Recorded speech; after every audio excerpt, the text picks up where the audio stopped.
एक बात बताओ दोस्तों, क्या आप ऐसे किसी को जानते हो जो हमेशा सबके साथ अच्छे से बिहेव करता है और हर काम सही तरीके से करता है? वो सबसे खुश तभी होता है जब वो दूसरों को खुश कर रहा होता है। वो किसी को अपसेट नहीं करना चाहता और किसी कॉन्फ्लिक्ट में तो एकदम नहीं पड़ना चाहता। वो शांति प्रिय और जनरस होता है। वो और सब लड़कों से अलग दिखना चाहता है और बहुत कंसर्न्ड होता है अपोजिट सेक्स को प्लीज करने को। कोई नाम आया दिमाग में? वो और कोई नहीं बल्कि वो है मिस्टर नाइस गाय। वो कोई भी हो सकता है, आपका फ्रेंड, आपका कलीग, कोई रिलेटिव या आप खुद। वो बिलीव करता है कि वो अगर सबसे अच्छे से रहेगा, सबकी केयर करेगा, तो इन रिटर्न वो भी खुश रहेगा, सब उससे भी प्यार करेंगे और वो लाइफ को फुल्ली एंजॉय करेगा। लेकिन आप बताना कि एक्चुअली ऐसा होता है? ऑथर रॉबर्ट ग्लोवर, जो कि एक फिजियोथेरेपिस्ट भी हैं, उनके अकॉर्डिंग ये सब एक मिथ है और इन्होंने इसे नाम दिया है the nice guy syndrome.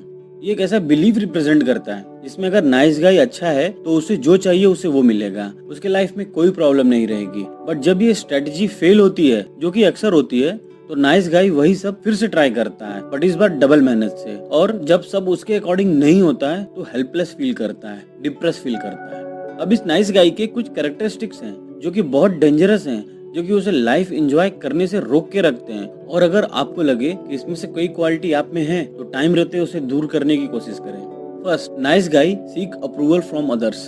Example लेते हैं, एक आदमी है रिकी, जो कि एक मल्टीनेशनल कंपनी में काम करता है और चाहता है कि उसके कलीग्स और सुपीरियर हमेशा उसको लाइक करें, उसको वैल्यू दें। अब इसके लिए रिकी हमेशा एडिशनल टास्क और प्रोजेक्ट खुद ही ले लेता है। वो ज्यादातर लेट सेटिंग करता है, एक्स्ट्रा असाइनमेंट लेता है, कभी किसी ने उसे छुट्टी लेते नहीं देखा। अब वो ये सब क्यों करता है? ताकि उसके बॉस और सुपीरियर की निगाहों में उसकी एक अच्छी इमेज बनी रहे। अब अगर वो कभी ना भी कहना चाहता है, कह नहीं पाता है, ये सोचकर कि कहीं लोगों को ये न लगे कि वो अनकोऑपरेटिव है। अगर वो किसी कलीग के आइडिया से डिसएग्री भी करता है तो उसे बताने में हिचकता है कि कहीं कोई कॉन्फ्लिक्ट ना हो जाए। उसको ये लगता है कि मिस्टर नाइस गाय बनने से सब उसकी तारीफ करेंगे, कि वो किसी भी काम को मना नहीं करता है, बहुत हार्ड वर्किंग है वगैरह, और उसके प्रमोशन या पे रेज के चांस बनेंगे। अब लंबे टाइम तक ये सब करने से इमोशनली वो बहुत वीक हो जाता है।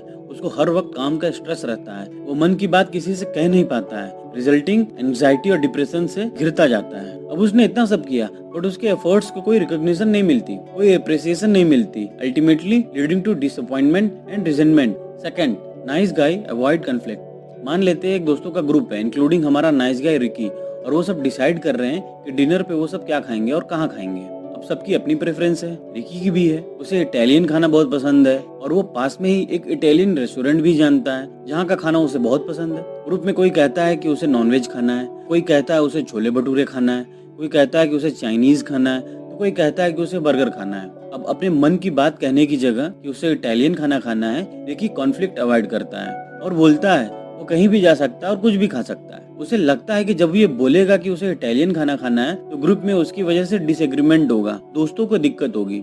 अब अगर उसका मन कर रहा है टू ईट इटालियन तो इसमें कोई बुरी बात नहीं है, बट एक हार्मोनियस एटमॉस्फेयर बनाने के लिए, ग्रुप डिसएग्रीमेंट रोकने के लिए वो अपने डिजायर्स को रोक लेता है। अब जब सब डिस्कस कर रहे हैं तो रिकी कुछ नहीं बोलता है, चुप रहता है। एट लास्ट सब डिसाइड करते हैं बर्गर खाने को। अब कहाँ इटालियन और कहाँ बर्गर। अब रिकी क्या करे, मन की बात तो बोल नहीं पाया तो मन मारकर सबके साथ बर्गर खाने चल जाता है, बट अब वो खाना और उस मोमेंट को एंजॉय नहीं कर रहा है और किसी को पता भी नहीं चलेगा।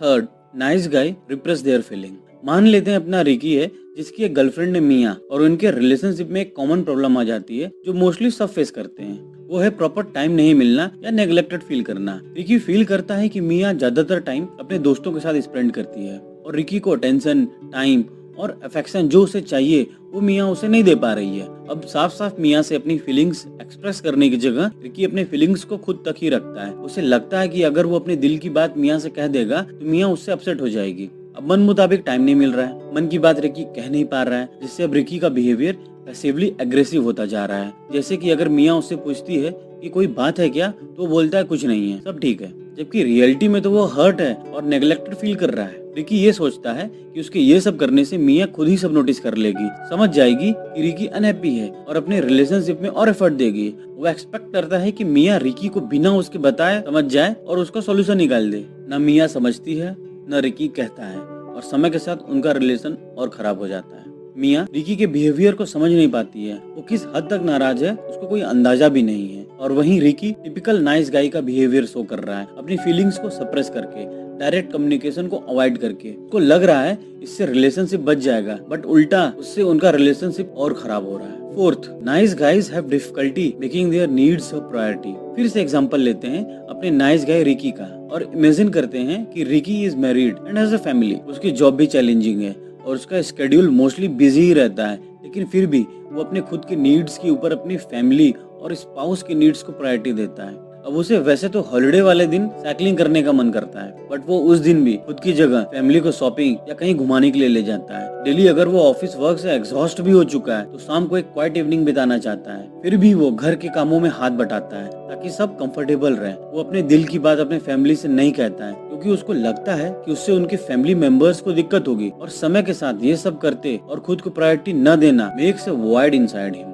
रिकी का एक और एग्जांपल लेते हैं जहाँ पर वो हमेशा अपने दोस्तों को प्लीज करने के लिए लगा रहता है। अगर किसी फ्रेंड ने अपने घर पे उसे इनवाइट किया है तो सेइंग नो उसके लिए बहुत बड़ा चैलेंज है। भले ही वो बिल्कुल थका हुआ है और उसका जाने का बिल्कुल भी मन ना हो, बट वो जाएगा क्योंकि उसे डर लगता है कि अगर उसने मना कर दिया तो उसके फ्रेंड्स डिसअपॉइंट होंगे और उससे दूरी बना लेंगे। एज ए रिजल्ट ज्यादातर वो अपनी नीड्स, पर्सनल टाइम को सैक्रिफाइस करता है to please others. Fifth, nice guys often make their partner their emotional centre. अपना नाइस गाय रिकी एक रिलेशनशिप में है विद मिया। रिकी मिया को बहुत इंपॉर्टेंस देता है और अपनी नीड्स, मोस्टली इमोशनल नीड्स और अपने हर एस्पेक्ट्स ऑफ लाइफ में इज टोटली डिपेंडेंट ऑन मिया, और हमेशा उससे पूछता है कि इज राइट और रॉन्ग, क्योंकि उसको मिया के डिसअप्रूवल और रिजेक्शन का बहुत डर है। वो ये बिलीव करता है कि उसका सेल्फ वर्थ मिया ही डिफाइन करती है। अगर मिया ने थोड़ा भी उसे क्रिटिसाइज किया या डिसएग्री हुई तो रिकी स्ट्रेस और एंजाइटी में चला जाता है। इन सब रीजन से रिकी अपने पर्सनल ग्रोथ और इंटरेस्ट की जगह पर यह श्योर करता है कि मिया इज हैप्पी। वो अपने हॉबीज, इवेंट्स, गोल्स को भी निग्लेक्ट करता है जस्ट टू प्लीज मिया, ताकि उससे अल्टीमेटली रिकी का इमोशनल बैलेंस बना रहे। रिकी कभी अपनी ट्रू फीलिंग्स और ओपिनियंस मिया से नहीं कहता ताकि कोई कॉन्फ्लिक्ट या डिसएग्रीमेंट ना हो। उसे लगता है कि अगर वो ऑनेस्ट होगा तो उसका ब्रेकअप हो जाएगा।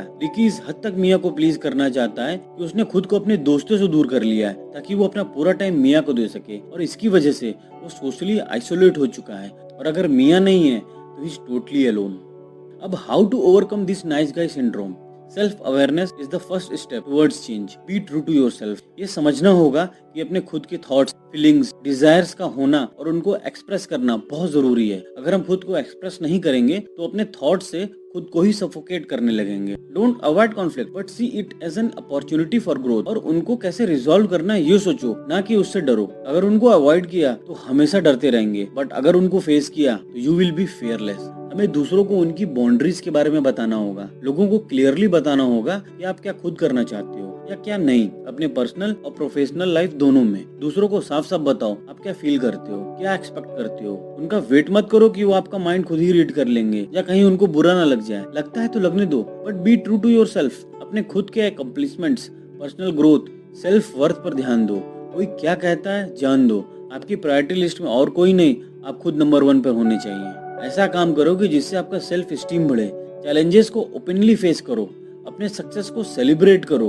उस रिलेशनशिप में रहो जो कि आपको हैप्पी रखे, ना कि जो आपको स्ट्रेस और एंजाइटी दे। मोस्टली लोग ना नहीं बोल पाते। ना कहना सीखो। जब जरूरी हो तब ना कहना बहुत इंपॉर्टेंट होता है। हर किसी का रिक्वेस्ट एक्सेप्ट करना जरूरी नहीं है। उनको रिस्पेक्टफुली डिक्लाइन भी किया जा सकता है, उनसे डिसएग्री भी हुआ जा सकता है। अपने चारों तरफ के रिलेशनशिप्स को देखो, उनके साथ रहो जो तुमको अप्रिशिएट करते हैं। तुम जैसे हो तुमको वैसे ही एक्सेप्ट करते हैं। और अगर कोई टॉक्सिक रिलेशनशिप है जो तुम्हारे सेल्फ वर्थ को हर्ट कर रही है तो लेट इट गो। अब ये सब एक रात में नहीं हो सकता है, क्योंकि तुम नाइस गाय एक रात में तो बने नहीं हो। तुम तो स्टार्टिंग से ही ऐसे हो। सो बी पेशेंट, धीरे धीरे स्टार्ट करो। अपने फीलिंग्स को लो रिस्क सिचुएशन में पहले बताओ और ग्रेजुअली धीरे धीरे ओपन हो। The no more mister nice guy एक ऐसी बुक है जो हमें नाइस गाय माइंडसेट से बाहर निकलने का रास्ता बताती है, ताकि हम हेल्दियर रिलेशनशिप, सेल्फ एस्टीम और पर्सनल ग्रोथ के रास्ते पर चल सकें। ये हमें एम्पावर करती है कि हम अपनी नीड्स को पहचानें, अपनी प्रायोरिटीज सेट करें, बाउंड्रीज क्रिएट कर सकें, ताकि हम एक ऑथेंटिक और बैलेंस्ड लाइफ जी सकें। तो दोस्तों, आप कमेंट करके बताइएगा कि आपको ये वीडियो कैसी लगी, और अगर अच्छी लगी तो प्लीज वीडियो को लाइक एंड शेयर करें। और अगर आप चैनल पर नए हैं तो चैनल को सब्सक्राइब करें और नोटिफिकेशन बेल को प्रेस करना मत भूलिएगा, ताकि आपको चैनल पर आए हर वीडियो के अपडेट्स मिलते रहें। थैंक यू दोस्तों।